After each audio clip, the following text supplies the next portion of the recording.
Good morning, everyone. I've just got to do this. We're live.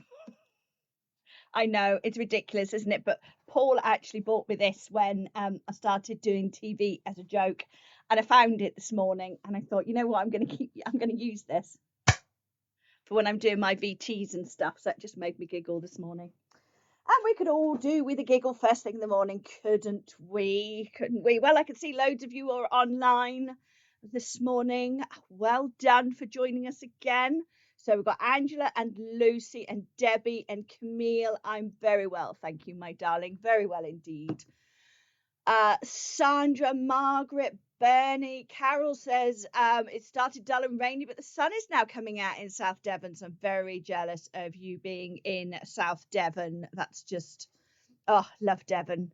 We've got Jitty, we've got Camille's waving, and Edward. I'm good, thank you, my darling. And Jan from a wet Western Supermare. It is a wet Peterborough right now, and sadly all the snow is gone, but hey ho, we had it for a few days. Sue says, hello everyone, our cat is back home.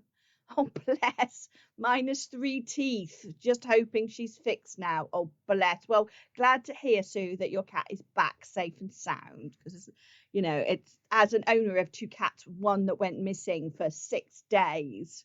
Fortunately they haven't had to spend much time away sort of vet things, but it's horrible. It's horrible. So I'm really pleased for you, Sue. Pamela and Victoria, good morning. And Jen is in a snowy Wensleydale, still got some snow up there. So Angela and Anne and Brenda. So good morning, everybody, and welcome back.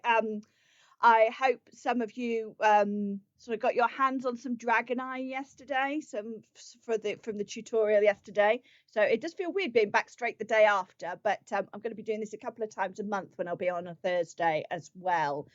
So you'll get me 2 days back to back. And what I might try and see if I can do is come up with some things that actually take 2 sessions. That might be quite fun. And that's what I'm doing here, actually. This is a continuation from a class or a demo that I did here back on the 13th of January, which was the wave.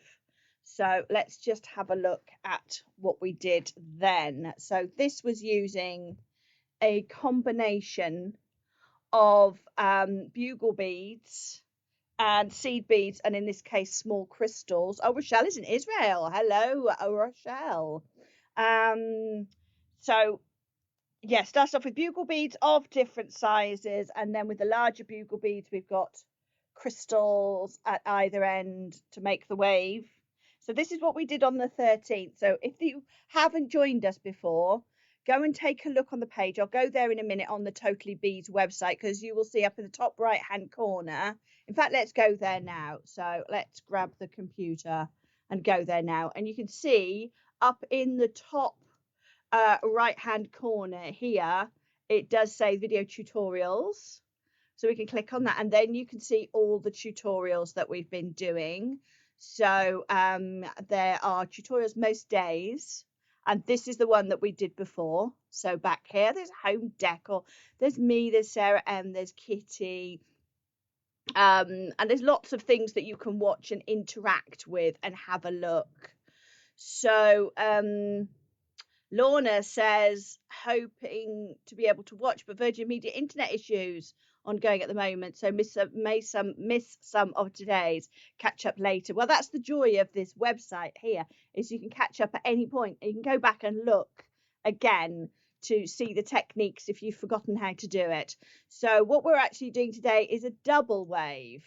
So that's what we've got here. So let's just go back to my hands. So that's the single wave. That's what we did at the beginning of the, 13th, back at the beginning of the year already. So, and then I had a little experiment with making it into a double wave. So that was the double wave, and that's what we're going to be covering today. Now, this was my first attempt at it, and it was okay, but it's not brilliant. And I'm going to tell you what I did wrong. And now I've been reworking it, and it's much, much better. Okay, so I'll talk through what, because you don't know when you start designing things, You know, you don't know what's actually going to work and what's not. And sometimes you have to redo it quite a few times to be able to sort of get the pattern straight. So that's part of the design process, and it happens when we make up our own patterns. So sometimes you end up with things that just didn't work. But I'll tell you about that in a moment. So let's go back and have a look at the website. So on the website, Simon has put together some bundles for us. Okay, because in each one of these kits, you are going to have the components that you need to make a wave. Now you can make a necklace or a bracelet. There's quite a lot there, and I'll show you how much I've actually used to give you an idea, so that you can actually see what you're going to get in that bundle. But there will be basically 2 bags for each color. We've got black, we've got bronze, we've got green, purple, we've got the rose gold and the teal is the one that I've been using. I was torn between making the purple and the teal, I have to be honest. But you could also buy 2 of them and mix them up, so you could get the teal perhaps and the green, and use the teal seed beads around the top of the green bugles and do the other one the other way around. So it's really up to you. You can play around with them, and in that you'll get 2 bags of the bugles, one 10-gram bag, I think it is. I'm pretty sure it's a 10-gram. Yes, it is a 10-gram bag. So let's go and look at the teal. So you get size 11 beads. So you get 1 bag of that, and you get 2 bags of the 9mm bugle, and then you get a spool of your thread, which is the Superlon thread, and then there's a clasp in there as well. So I'll show you the clasp that I'm using in a little moment, just so that you can see. But if you want to use a different clasp, you can just take that out and transfer it into something else. So Tina says, love the rose gold, the bronze and the rose gold. Good morning, everyone. So yes, that gold one there and the bronze are beautiful. They're absolutely beautiful. So let me show you those bags in reality. So let me just come back to my hands. Right, so this is the clasp that I'm going to use for this, and the reason I'm going to use this one is because it's going to sit flat like that on the end. So we're going to be able to wear it flat, because if you look at it, that's basically how it wants to curl around. So nice flat. I'm nearly there actually. I could probably just finish off a wave at either end, and I'd be good to go, because I've got quite narrow wrists. The only part of me that is narrow is my wrists, so it means I can get lazy. You can see with a couple of swirls I'm almost round to the back. But you could do any clasp you like, but Simon has put a clasp in with us with the bundle. So this is a sliding clasp like that, which is magnetic as well. I'm a big fan of the round magnetic clasps like that, but I don't find them quite so secure on something this heavy. I don't want it to pull apart. Well, I say heavy, it doesn't weigh a ton, but you know, it's always a good idea to be prepared. So here we go. This is the teal. This is what I am a real magpie. I am very much attracted to bright colors. So you can see that in me. I am attracted to bright colors. So the teal really appealed. So this is what comes in your bundle, and this is the bundle that I've already used. So I've only used that one pack is still open, and this one is about half empty. Not even that, probably. So, and then you can see I've still got a lot of the seed beads in here, and it was a size 10 grams. So I've not even used 5 grams so far. So you will get out of this bundle a necklace or a couple of bracelets, or some other bits and pieces to put in your stash. And then you get the thread as well in there to coordinate, because there are times when the thread will be a little bit visible. So you want something that's going to match in. Not hugely. In fact, I can't see on there. Ooh. But I did when I was practicing with my other one. So anyway, that's the teal. Then we've got, this is the, is that the bronze or is that the rose gold? That's the rose gold, I think. Yes, that's the rose gold. So this is the rose gold. Carol says, I'm the same. Camille says, I know that well. Thin wrist, nowhere else. Tina says, I'm chunky all over. Oh, dear. We won't go there. We're all perfect. Right, so there's the rose gold. You've got those rose gold seed beads and 2 packets of bugles. So, you know, it's going to be quite generous. You do get quite a lot to be playing with in your bundle. Come on, focus in. About there. Anyway, we know what a bugle bead looks like. So that's the rose gold. Then we have the purple.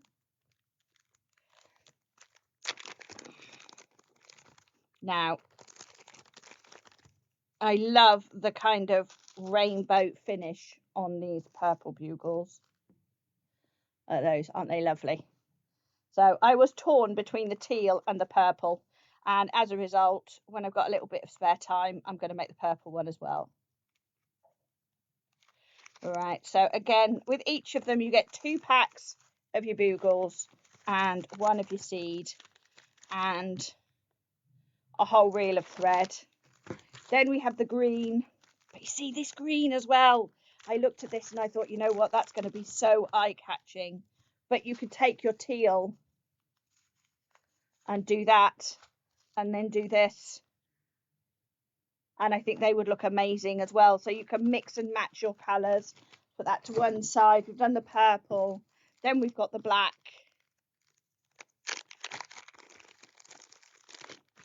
So now what I like about these black ones is they're matte, which is a little bit different. So that's what I went for on this. So these are matte, not shiny. And that's what I went for on this piece when I was working on that.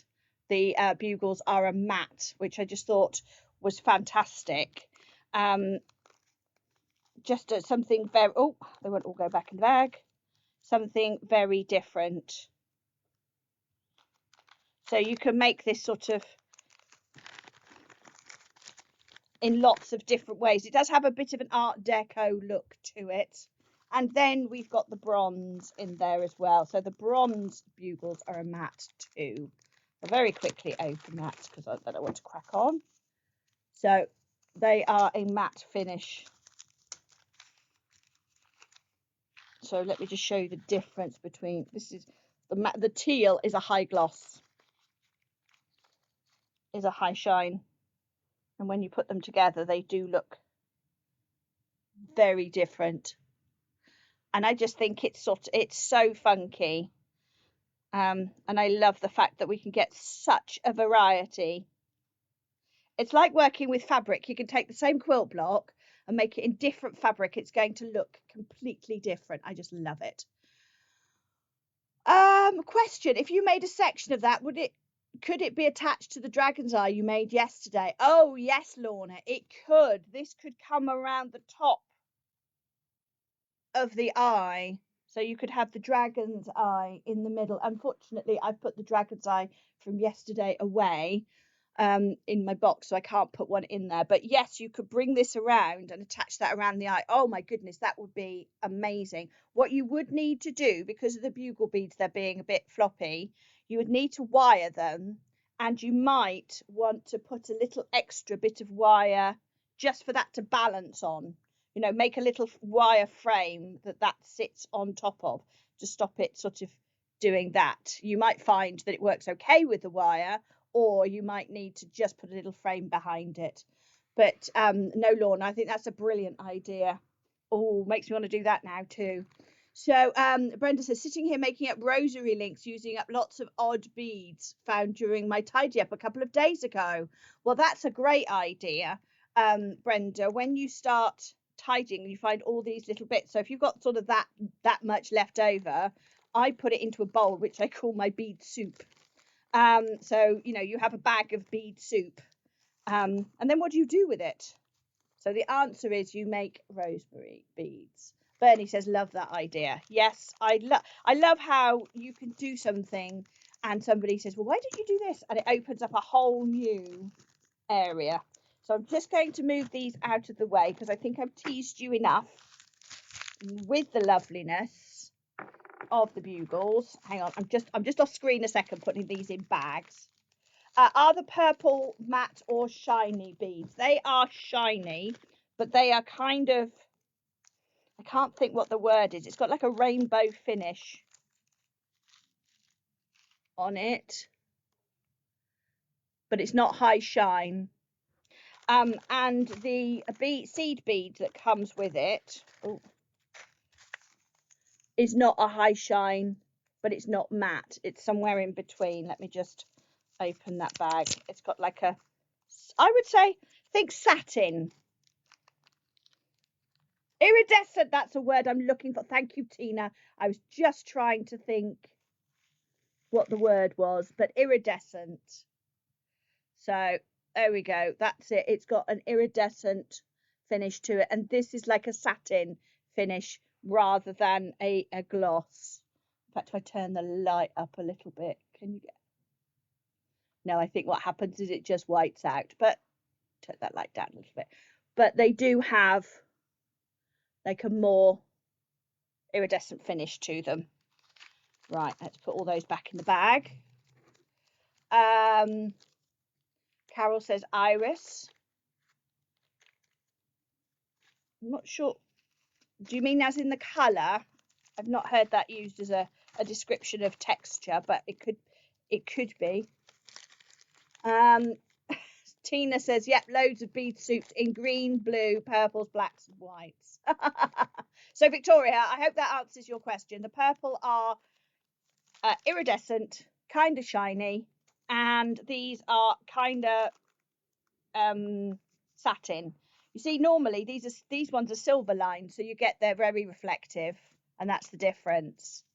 So you get very reflective, you get with the silver lining inside.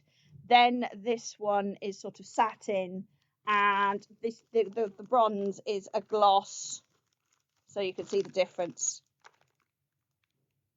Actually, they're in bags, so harder to see when it all reflects in the bags, but I'm going to end up in such a mess. So there's your purple,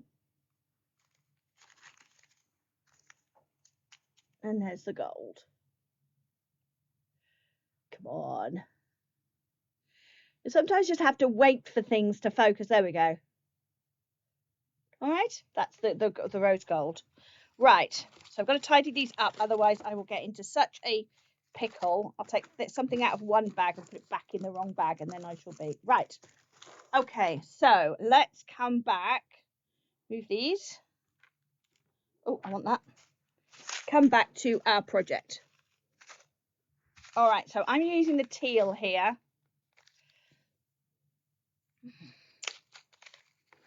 Tina says earrings if all else fails, and popcorn necklaces in that colorway. Yep, I love a challenge. That's the thing, it's quite rewarding as well when you use little bits. I often use mine, I save my bead soups and then I use them for bead embroidery. That's always fun, embellishing things.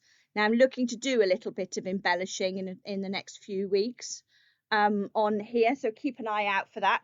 I really want to sneeze right now. Hang on. Am I going to sneeze? No. Okay, I've decided not to sneeze.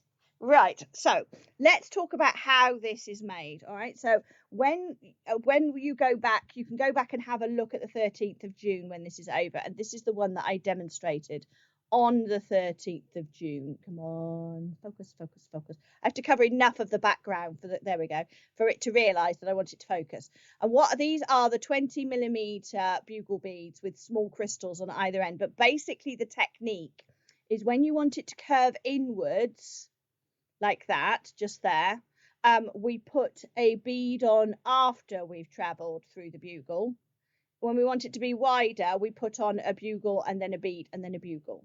Okay, so yeah, I just did that, Tina. I looked at the light and that's why it went away, because I'm sitting here under quite a lot of bright lights, which is why my hair often reflects weirdly.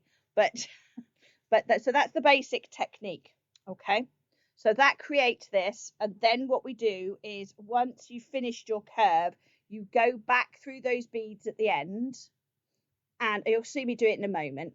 With the inside curve, we just 13th of January, Victoria, not June. Did I say June? I meant January. It has been this year. It was only 2 weeks ago. Feels longer. January just seems to be so long this year. But with this end, we just pass the thread back through and pull it tight. But in between the wider ones, we pop a thread. We pop a bead in between each one. Okay. So let's talk about how we actually do this then. And I'll talk about the decisions that I made that are different between this one and this one. Okay. So I love the colorways in this. I think this is brilliant. And I love the Art Deco nature of it. The thing is, when I put it together, I put too many bugle beads in this top. So you can see it's slightly forming a wave. It's hard to see, but it's creating a wave rather than lying flat. And the reason for that is what I started doing.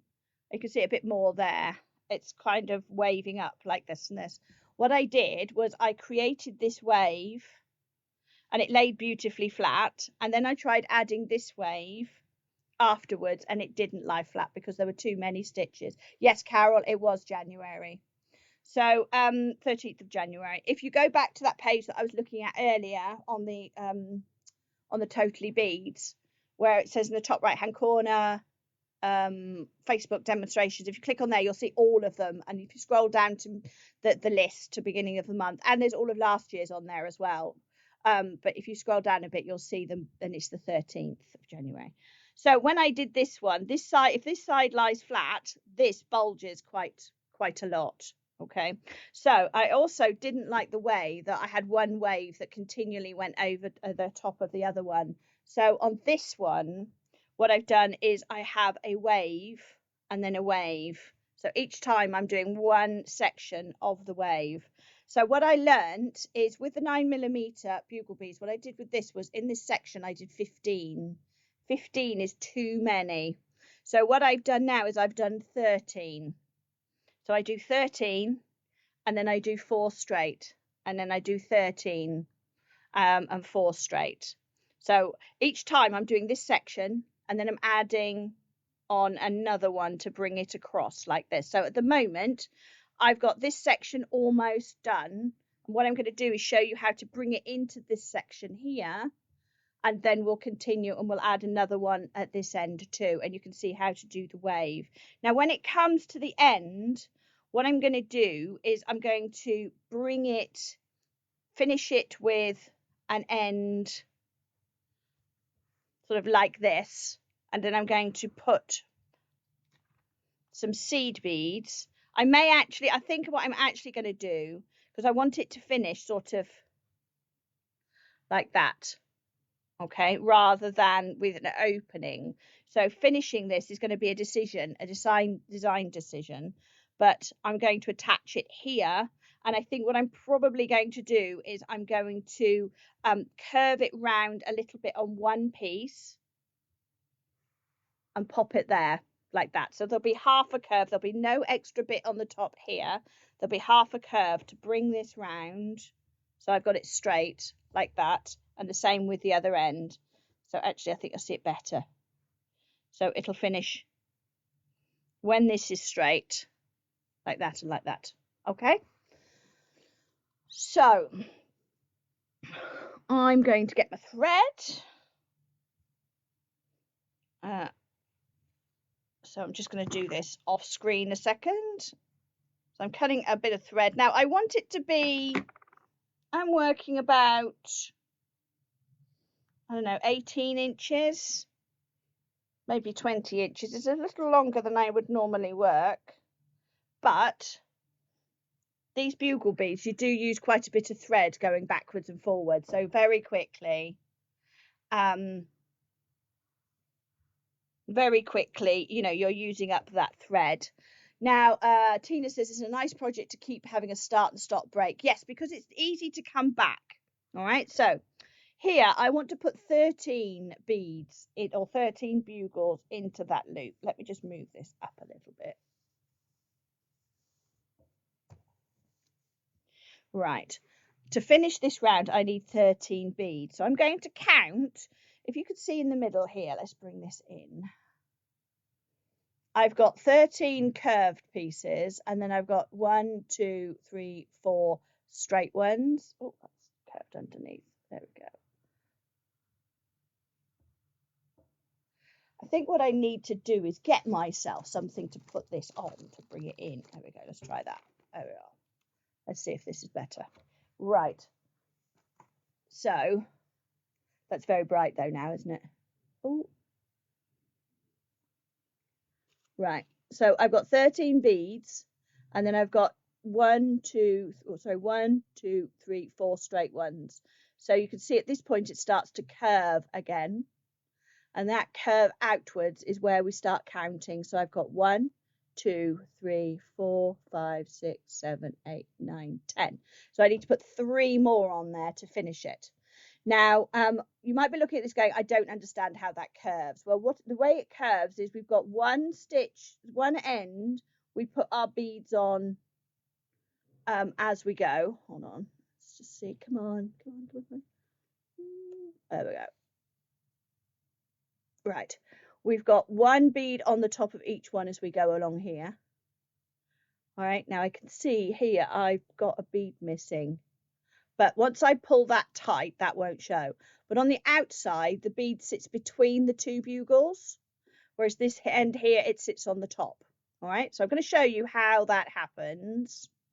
But basically, when you've got any beads that they're sitting tight like this, it starts to make it curve that way. So we've got 1, 2, 3, 4, 5, 6, 7, 8, 9, 10.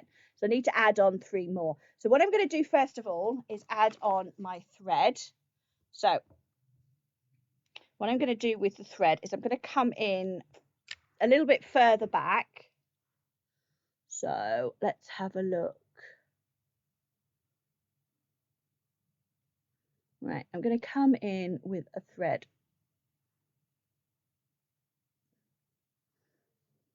I'm going to keep this tail quite long. Actually, what I'm going to do is I'm going to come all the way along the end like this. I'm going to come along the inside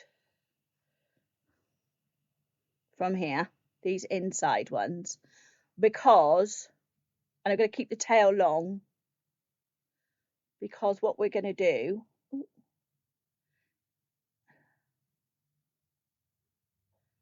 bring this all the way along. So we're going to keep this end about, I don't know,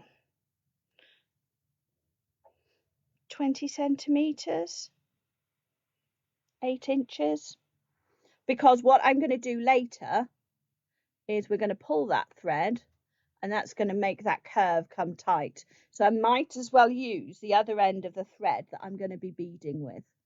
So I'm going to leave that there and just hold it, support it now with my thumb. So it's nice and long. I'm going to support it with my thumb just to hold it in place for a bit. So I'm going to come up that end bugle.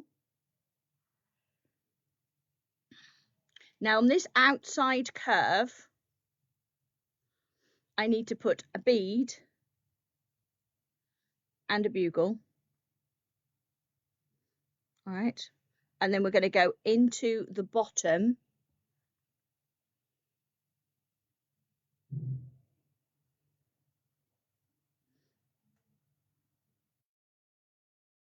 going to tug that because that moved. There we go. I've not knotted it in or anything because I'm actually going to use it later, so I don't need to worry so much. So now I'm coming out of that bugle there. I'm going to go through that top bugle, sorry, that top seed again, so that I can come out the bottom. You see how, because I picked it up at the same time as the bugle, the bead wants to sit between those 2 bugle beads. Okay. So I'm going to go through the bottom. All right, but now I haven't got a bead on the bottom here. So you will be going through your bugle beads a few times. So make sure you've got a nice fine beading needle. Right, so now I want to come out the bottom again. So actually going through that bugle bead there about 3 times. Right. So now I'm going to put a bugle. So I'm coming out of the bottom here. I don't want to put a bead on yet, a seed bead on yet, because that will make it curve the other way. So we just go bugle, and basically one time you go seed bead bugle, and the other time you go bugle seed bead. So when you're coming out from the bottom, you go bugle seed bead. And when you come out the bottom there, you're ready to put straight. Pull that tight, put on that seed bead, and go straight back up. And that's because we're going round and looping. So what you'll find is you've basically got two. One time you'll have to go round twice to put that one on the bottom, and then the next stitch you won't have to go round twice, because when you're coming out of the bottom, see now I'm coming out of the top, so it sort of rotates that stitch. All right, so don't worry, just look at it and think, well, where am I and where do I want my seed bead? So we want a seed bead to sit on the top, so we go seed bead bugle,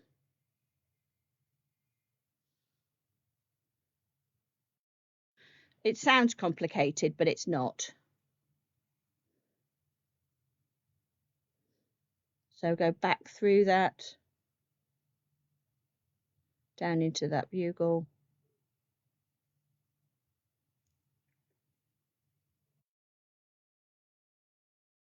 Sometimes it moves like that, in which case just give it a...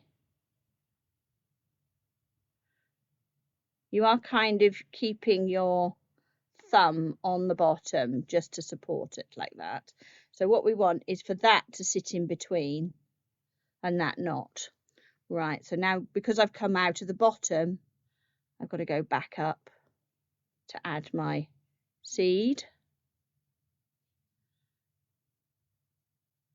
It does look complicated, but actually when you sit there and do it, you realize very quickly it's just slightly different whether you come out the top of your bugle bead or at the bottom. So let's just count that again. So now I've got 1, 2, 3, 4, 5, 6, 7, 8, 9, 10, 11, 12, 13. Okay, so I've got 13 now.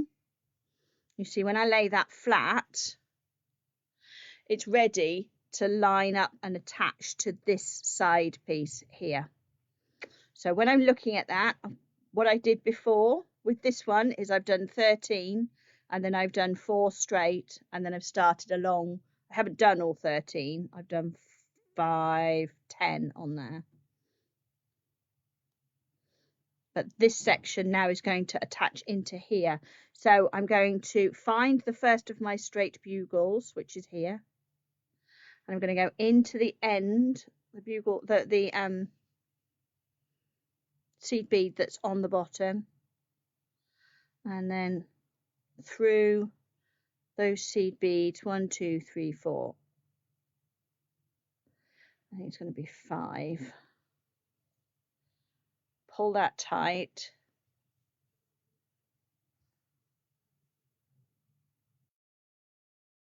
Come out of there, and now we're going to go back into this one here. Now, what I'm doing at the same time of this is I want to go back across the top. All right, so we've got this. So I'm going to pick up a seed. Now for the outside curve, we've got gaps in. You see, we've got gaps in there. And I need to fill those gaps with the beads. And this will make it curve even more. So in between each one, I'm picking up a seed.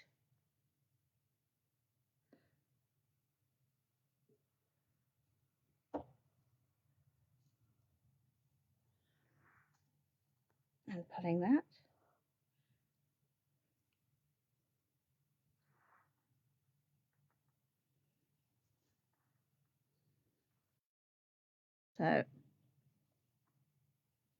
So basically the rule is on the outside, you put a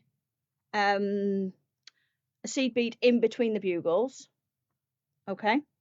So they sit in that way. If you add the seed bead afterwards, it sits on the end like that, which is what we want. So we want this one to be forcing those bugles apart. And then obviously when it's forcing those bugles apart, it is leaving a gap. So we're filling in that gap with a bugle. Sorry, I couldn't see to put that one through. Oh, this is why I'm working with quite a long thread, because you do work your way through the thread quite quickly.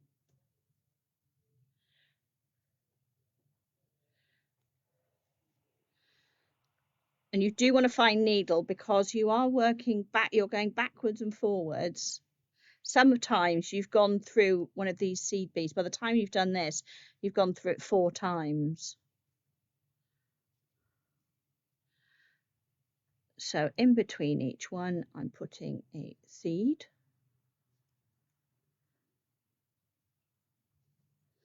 So what I want you to do, if you're just watching this for the first time, is go back and watch the one from the 13th of January, because that explains the concept of how we're creating these waves. And I do it with bigger bugle beads and crystals, so that you can actually see how it works.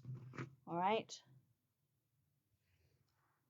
So if you go back to the 13th of January on the Totallybeads page or on the Facebook page, you'll see the go live that I did.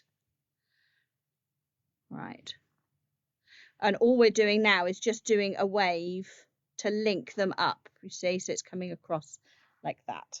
So now I've got this end, pick up a seed bead,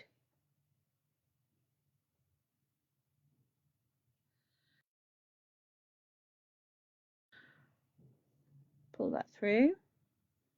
That's the one from the other end, don't want to get tangled with that. And then I'm going to go back into that bugle bead down there, and then I'm going to be able to finish off my thread. Right, so to finish these off, I have to take my glasses off. So I can't see if you're in focus now, because I can't see my computer, but I am getting new glasses in a couple of weeks. I've got them on order, so hopefully that's going to help. Because I was trying to explain to the optician exactly what it is I do and why I need my varifocals to be at a strange angle. Or not strange angle, but a strange depth. He said, that's unusual. I was like, yeah. Right, so what I've done is I've looped round the inside thread like that, created a loop, and then just go through with my needle, and that's created a knot. And then what I can do if I want is go back either way along the seed beads.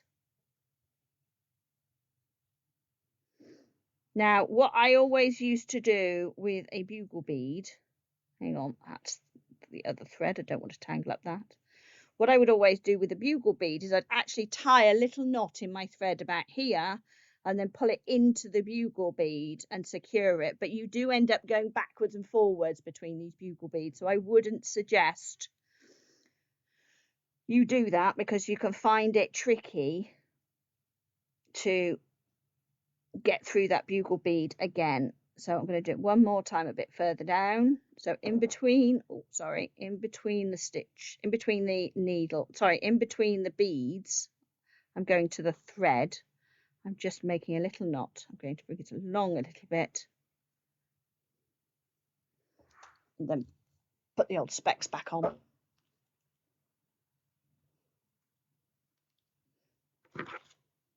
Right, so grab the scissors, give that a pull, and then snip it, and it actually bounces back a little bit. Nothing worse than not having the right glasses for beading, says Brenda. I know. Camille says too scientific for me. Camille, it's not really. It is very simple. The thing is, most things are simple. You just have to be counting. Right, so now what I'm going to do is, this is my loose thread that I had earlier. So I'm going to thread that needle again. And I'm going to tighten up this other curve.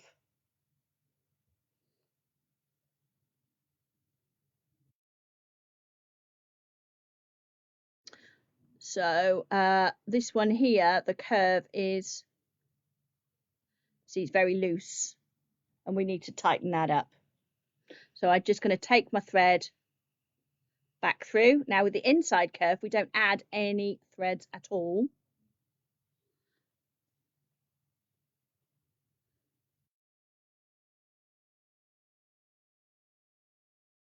But what I am going to do is there's a little gap at the end there, just at the very end, but where that joins that one. So that's just at the top of that bugle bead. I'm going to pop an extra bead on there to fill in that space. Now, as I said, I did have a stitch missing. I did have a bead missing on there, but as I pull it tight, you see it doesn't show. Bead was missing, was here somewhere. I think it was in there. So what I could do is I could actually add a bead in there, but what would happen is it would sit slightly proud. So I've just added a bead on the end anyway, and then that's going to pull it nice and curved there. So again, I'm just going to do that technique that I just did, wrap between the seed beads where the thread is,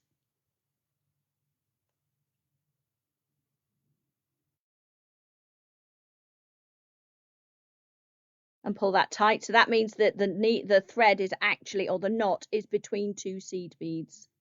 And then I'm going to go back through. I'm not going to go back through that way because I very quickly discovered that's quite tight in there.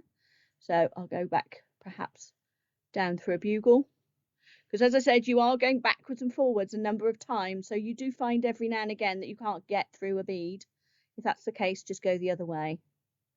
So I like to do 2 knots always to be secure. So I've done 1 knot, pass through a bugle,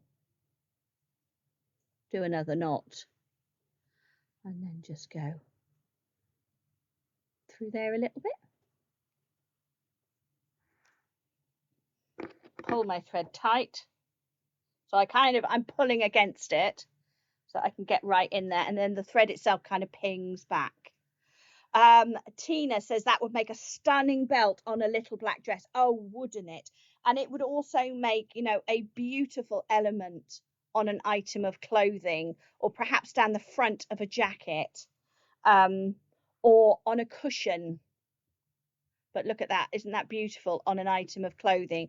I would stitch that on to the element of clothing that I was working on.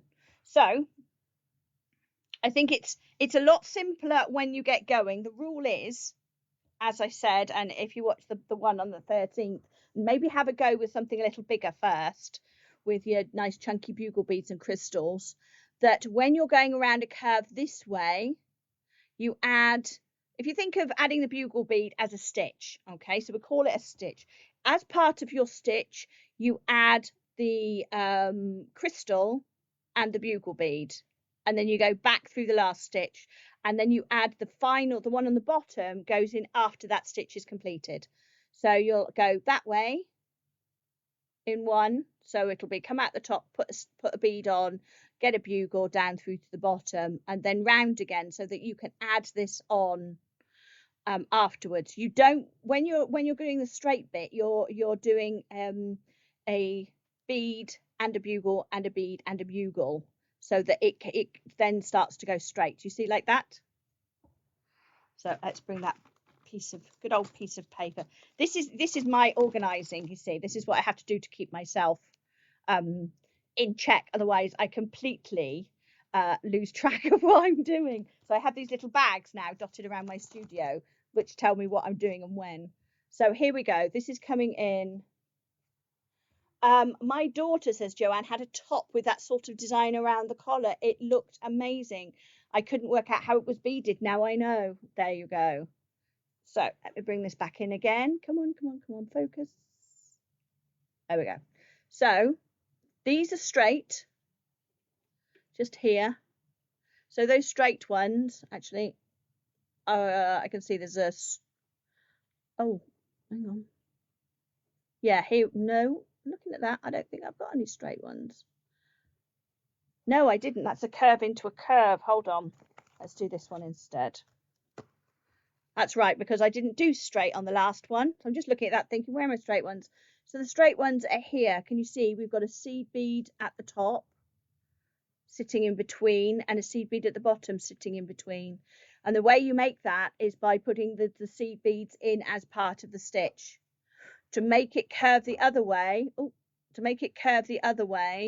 you add the seed bead after the stitch. Come on, there we go.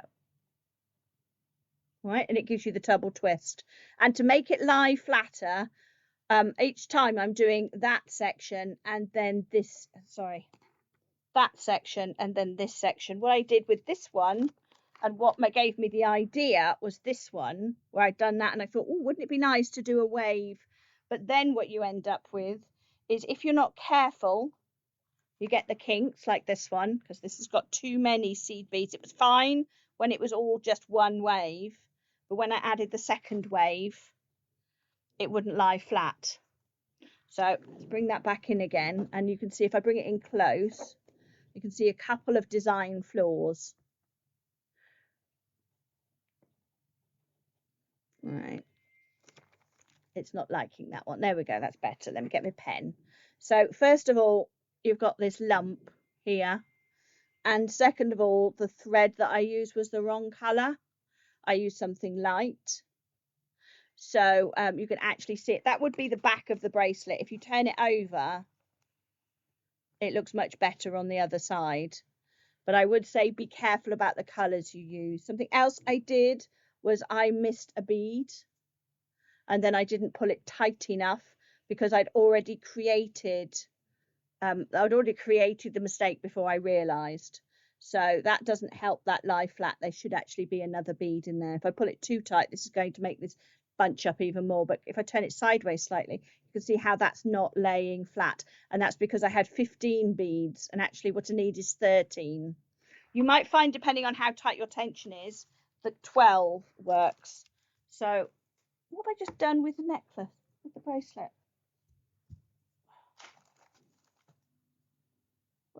Goodness me. It just dropped underneath my bag.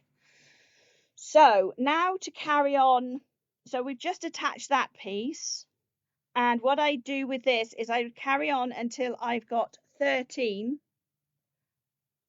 And Tina, I love how you show us the wrong and the right way. Well, the thing is, you know, these are, I'm learning. You know, I thought about this and then I had to work out how to do it.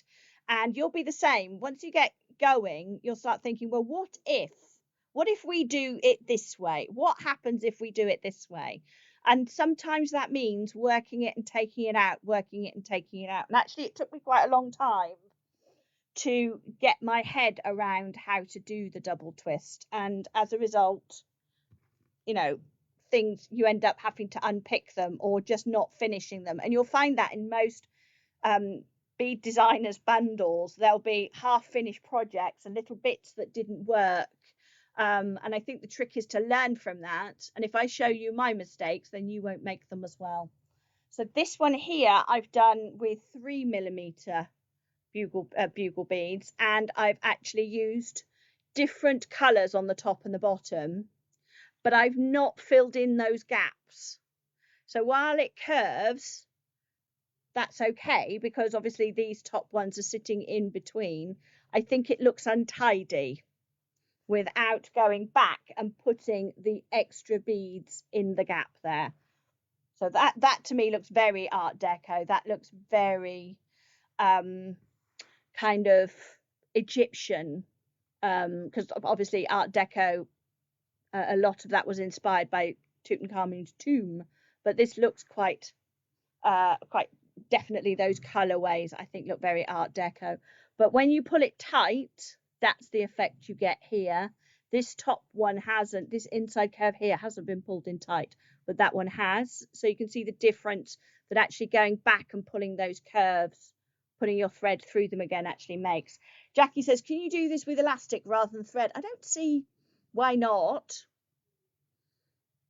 It just might be a little more difficult to manage because elastic tends to be thicker and you are going backwards and forwards quite a few times between your stitches, so you might find that it gets very difficult to pull your thread through the seed beads. So what I would do now is I would continue this one until I've got 13 stitches on it, and then I do the 4 straight stitches.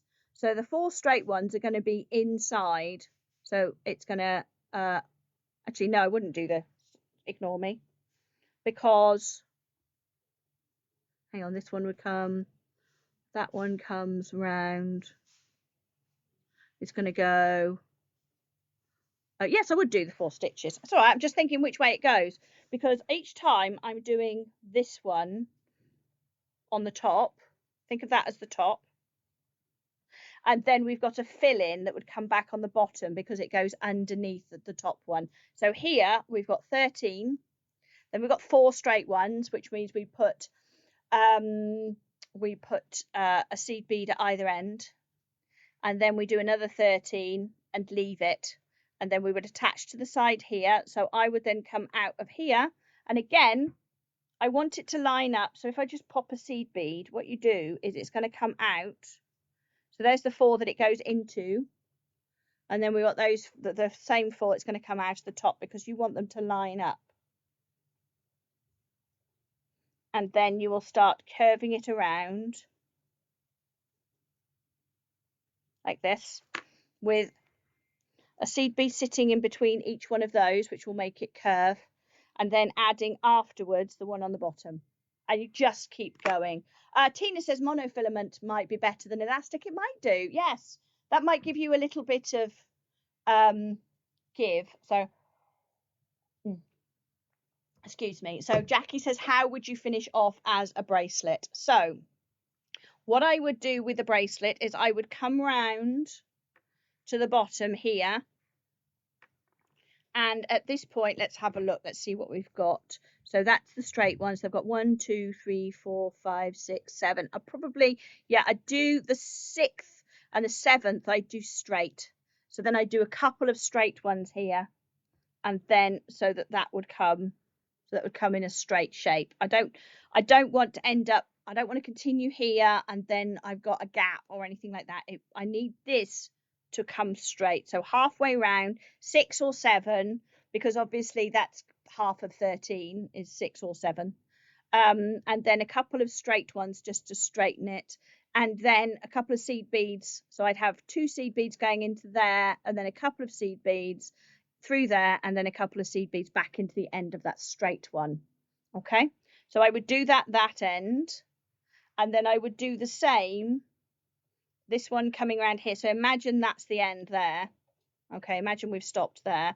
I need to be on this sort of end. I don't really want to do it here, because I would be trying to line up that with that, and what we'd end up then is when you're wearing it, it would do that. So you want to be on the same round. So if you're doing it, finishing on the top round, you finish both of them on the top round, so you bring this one up here and finish up there. Or if you're finishing on the bottom round, you want to finish on the bottom round here. So we bring this around, we get to halfway across our hoop, our loop, do a couple of straight seed beads, and then stitch that into there.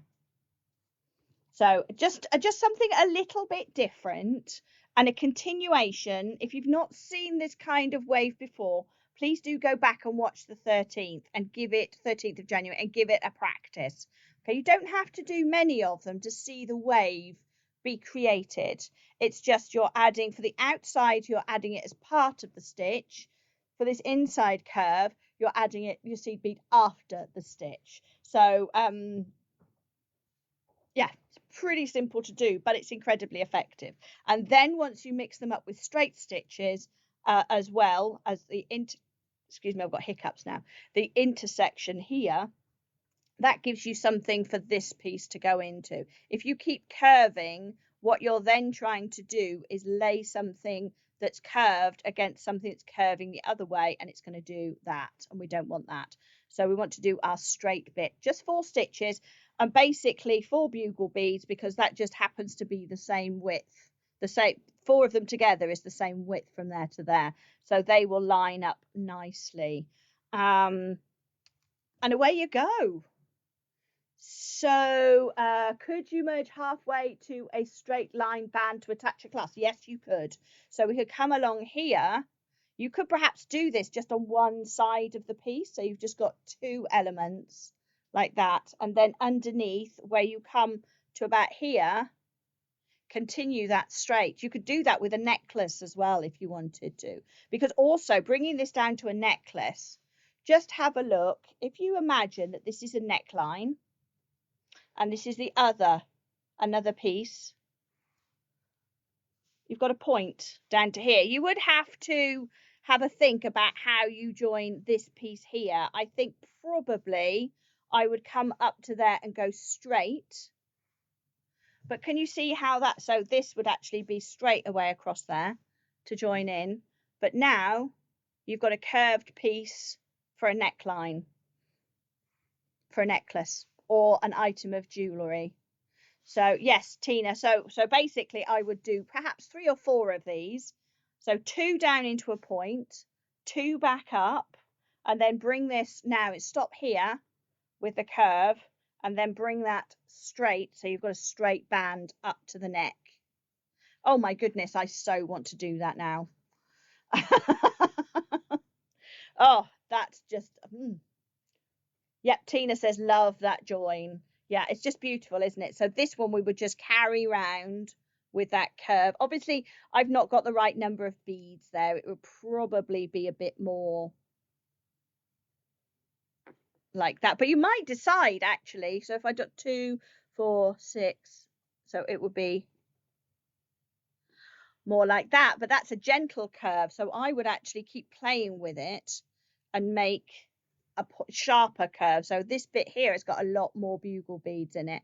In fact, looking at this, just having it laid flat, I'd say we've got 2, 4, 6, 8, 10, 12, 14, 16, 18, 20, 22, 24, maybe 25 to bring this around to a nice curve like that.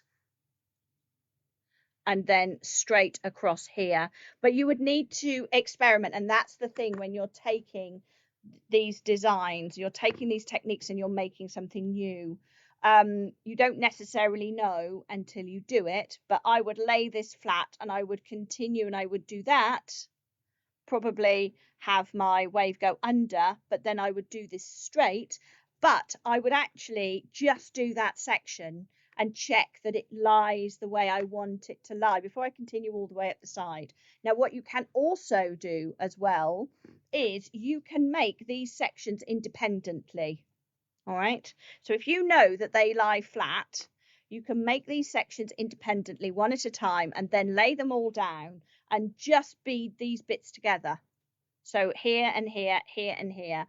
So in that case, you would actually have, it looks like you haven't done very much, but you're treating this almost like a bead, and then you're just weaving it in. So this one you'd weave in and this one you'd weave in. Once you know that that's how they're all going to lie flat. So that's lying beautifully flat. Oh, I mean, if you imagine as well, we did see earlier, I can't remember who said that, about their daughter having a top with this beaded. You could stitch this to a top, or you could just wear it as a feature. If you wanted something a bit more pointy, you bring it in like this and you add more beads to make that circle.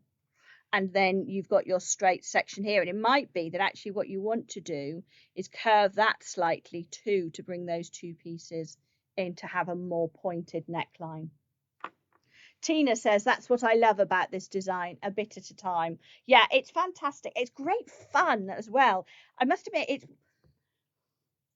for me, I've not been beading seriously for a long time because obviously I'm a quilter and that's my job. And so beading has just been something that I've been doing every now and again in my spare time, just having an hour or two, maybe every couple of months, to get on with some beading when I have free time. And I have so little free time because of my existing job. However, because I'm doing this now, that is work. So I sit there and I give myself 5 or 6 hours to play. And the thing is, the more you play, the more creativity you use, the more you get. So the more you play with this, I mean, I started off going, I've got loads of bugle beads. I love bugle beads. I think we don't use them enough. Let's work out a way to use them. So the first one I made was I had a go at that. Okay, so then that turned into, actually, it might have been this one that I did first. This one I did years ago. So I got that one out and I thought, oh yeah, I'm going to visit that again. I'm going to do something interesting with it. So it turned into this, which then turned into this with a double wave. And I made my mistakes on my double wave. And then it's turned into this. And now I'm looking at it going, I tell you what, that could be a necklace. It could be something on down the front of a coat. It could be around the bottom of a skirt. If you wanted to really, you know, bling up an item of clothing, you could do these. And it's surprisingly quick once you get into your rhythm, at how easily they go together. So Carol says you could miss the second join and leave a loop at the bottom and then continue. Yes, you could. You could, and just keep, so you could actually have it without this bit. Is that what you're saying? Just take it like that. You see, that looks equally interesting. But you don't know, you don't know until you actually start laying these pieces out, what it's going to look like. So Tina says it's great to see how far you've come as well as a designer. Thank you. Well, actually, I did win a beading design award back in 2009 with an international beading contest. So I've been beading for, I've actually been beading for longer than I've been quilting. So it's just it's just that's the way it goes. So yeah, great fun. But you know, you don't know until you lay things down and look at them. And sometimes, you know, this isn't going to go into anything now because there's no point, because it doesn't work. So I've got the option to undo the beads. That's fine, and I can use them again. But also it's helping me now think outside the box. I'm looking at that going, you know what if I did this? You know, what if we did, I don't know. Actually, I can't think of anything else we could do. But you know, you could actually bring that round to a square, more of a square neckline if you're doing something bigger, you know, and we're actually playing with that piece.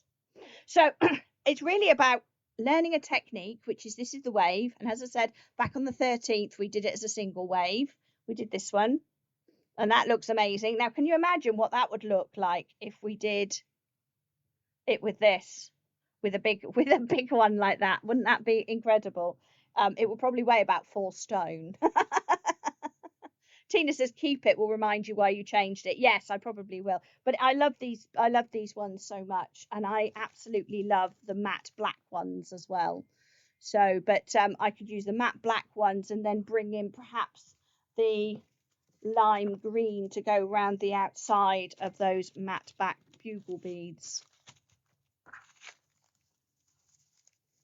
Or actually looking at that, maybe gold. Maybe the rose gold around the edge of the mat. Because I'm thinking about these being like an outline.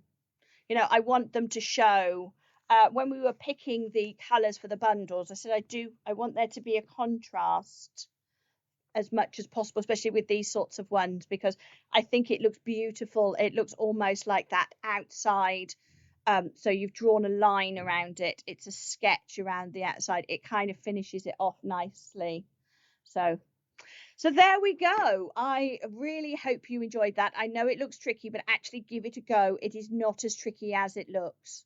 And go back and look at the one on the 13th, because obviously I spent a lot longer going through all of these bits with the straight ones. Rose and black, beautiful. Yeah, definitely. Definitely. I think the bronze as well. This is the bronze one with the bronze matte. Because you get a very different look. So that's the one I've used there, the bronze, and then I've used black seed beads with it. So that's the bronze bundle. What we've got in the bronze bundle as well is that lovely bronze seed bead. But you can mix and match your bundles. As I said, you've got, if we just quickly go back to there and have a look at the website before I go. You can see you've got 6 different colour options there, and with each one you get 2 bags of your bugle beads, 1 bag of your seed beads, a coordinating thread, because you do need it to be coordinating, and then a clasp in there as well. But you could buy 2 of them and mix and match. So, you know, it's really up to you. Play around with those designs, and just enjoy yourself, because that's what it's all about.